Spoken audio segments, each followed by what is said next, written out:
వారు గాయపడ్డారేమో. What kind of language he is using? మరి ఈ వ్యక్తి ఎట్లాంటి భాష Why మాట్లాడుతున్నాడు, he is abusing?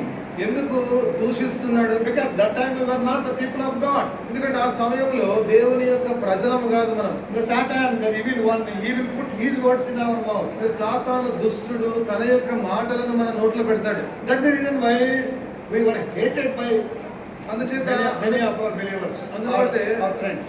మన స్నేహితులు గాని అనేక మంది విశ్వాసులు మనల్ని మరి అసహించుకున్నారు. But here he says, when you are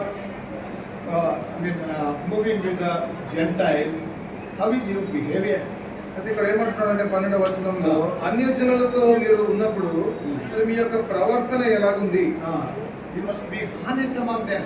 వారి మధ్యలో ఎంతో నిజాయితీగా ఉండాలి. When they see a person who is a child of God, దేవుని బిడ్డను వారు చూసినప్పుడు, when they see his works in the